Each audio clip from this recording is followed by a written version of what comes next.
मेरा नाम नीलम त्यागी है। मैं मुरादनगर जनपद गाज़ियाबाद की रहने वाली हूँ।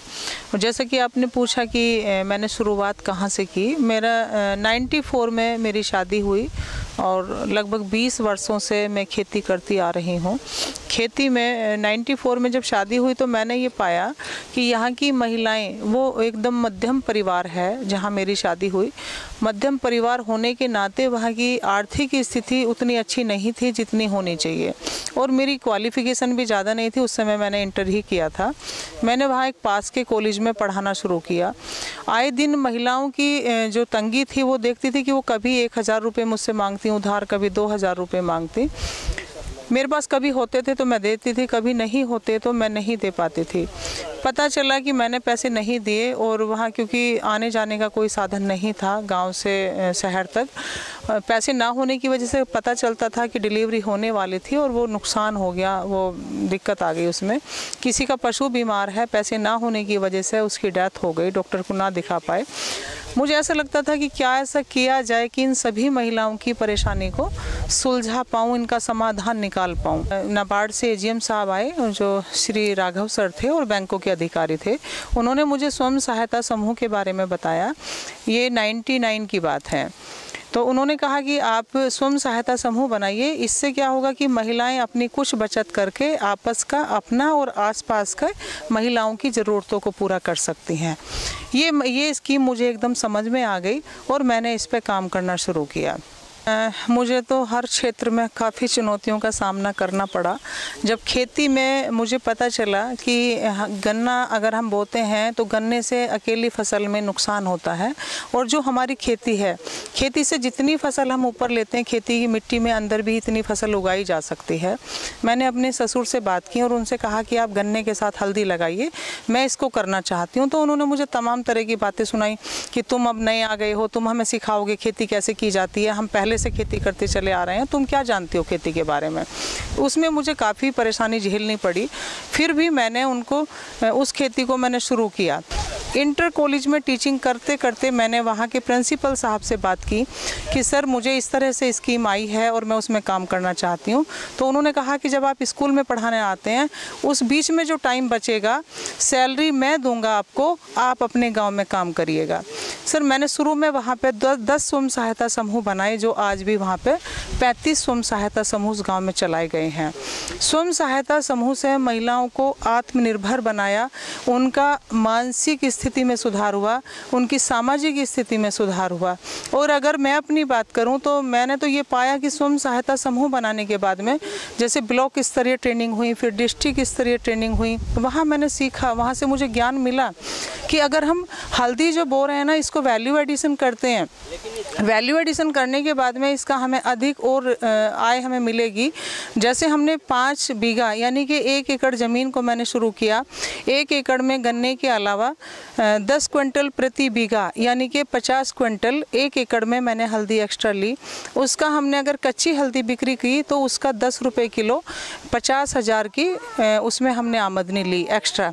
इससे किसानों को प्रेरणा मिली, और आज के समय में हमारे साथ 100 किसान प्रेरणा लेके इसको कर रहे हैं, गन्ने के साथ हल्दी बो रहे हैं। अब उनको किसी की मार्केट की ज़रूरत नहीं है, वो खुद अपनी प्रोसेसिंग करते हैं और उसको मार्केट में ले जाते हैं।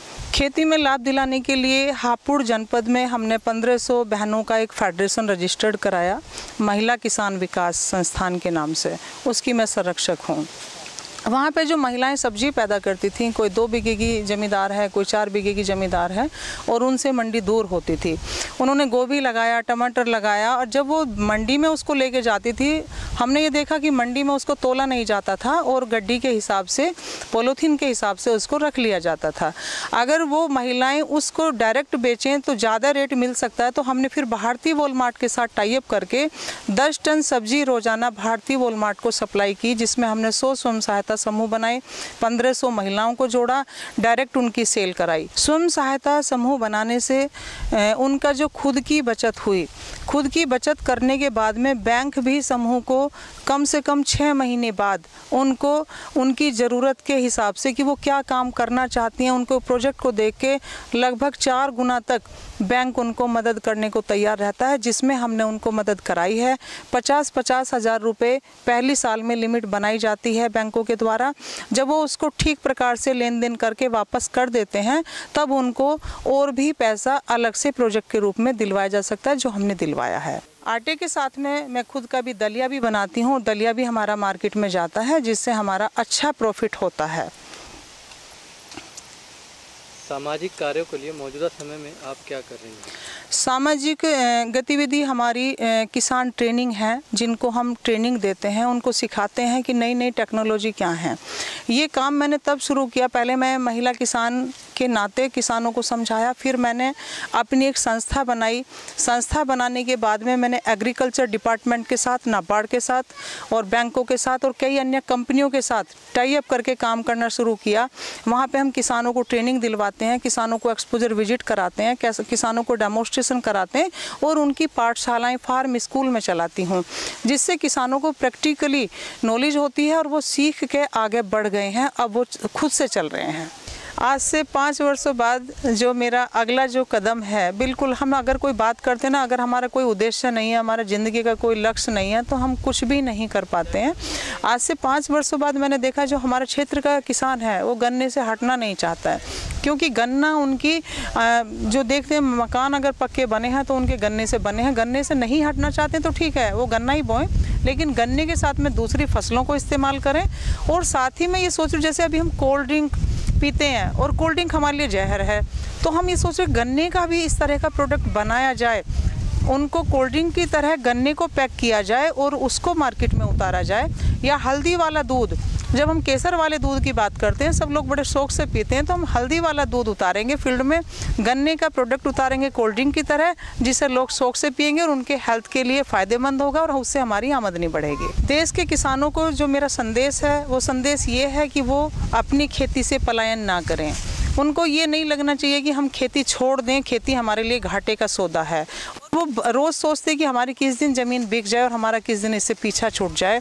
ऐसे मायूस मैंने किसानों को देखा और मैंने उनको पलायन करने से रोका है। उन किसानों को ये सोचना चाहिए कि जो हमारा 5 बीघे का किसान है, 3 बीघे का किसान है, वो भी एक सफल किसान हो सकता है अगर वो नई टेक्नोलॉजी लाके इस्तेमाल करके अपनी खेती को करे और उसके साथ वैल्यू एडिशन करे। खेती से सम्मान मिलने पे जो मुझे हर्ष हुआ, ये मैं बताना चाहती हूँ। 2012 में कृषि मंत्रालय में मुझे मेंबर का पद मिला, कृषि मंत्रालय में, वो मेरे लिए बड़ा अचीवमेंट था। इसके अलावा 5 नेशनल अवार्ड मैंने लिए, जिसमें हमारा Modipuram university, Ranchi university, Guwahati university और आपका ये शोभित मोनाड और IRI पूसा, जिन्होंने लगातार मुझे सम्मान दिया।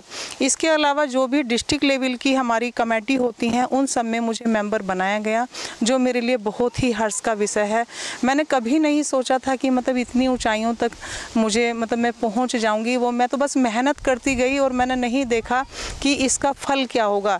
लेकिन आज मैं देखती हूँ, जब सबसे पहली जो मुझे खुशी हुई, जब मुझे हवाई जहाज़ में बैठने का मौका मिला और सारे रिश्तेदार, हमारे यहाँ तो कोई नहीं गया था, ना बैठ सकते थे, मैं जब उसमें गई तो मुझे बहुत अच्छा लगा और मैंने सबको बताया।